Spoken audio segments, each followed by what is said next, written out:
What is probability's role in genetics for GED Math? Imagine trying to predict the chances of your favorite team winning a game or guessing how likely it is to rain tomorrow. Now, think about how scientists predict which traits a baby might inherit from its parents. That's where probability comes into play in genetics.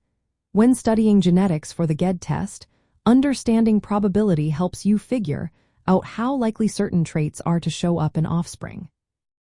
Probability measures how likely an event is to happen. It is written as a fraction, a decimal, or a percentage, and it always falls between 0 and 1.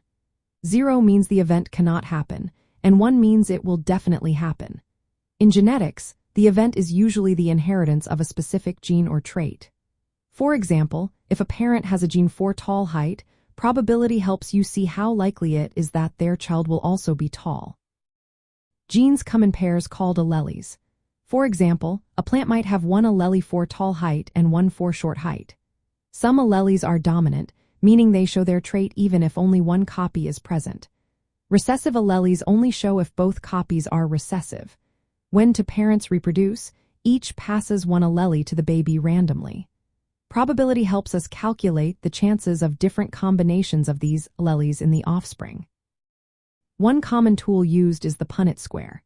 It's a simple grid that shows all possible combinations of alleles from both parents.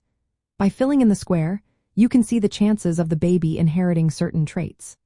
For example, if both parents are heterozygous, meaning they have one dominant and one recessive allele, the Punnett square shows a 75% chance the child will be tall and a 25% chance they will be short.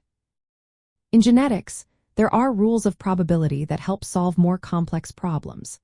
The addition rule is used when calculating the chance of one event or another happening, like the chance of inheriting either trait A or trait B. The multiplication rule is used when two events happen independently, like inheriting one allele from one parent and a different allele from the other.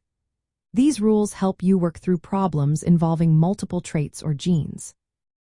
In GED Math, you might be asked to find the probability of a certain trait appearing in the offspring using a Punnett square. You may need to convert the probability into fractions, decimals, or percentages. Knowing how to apply the addition and multiplication rules makes solving these genetics problems easier.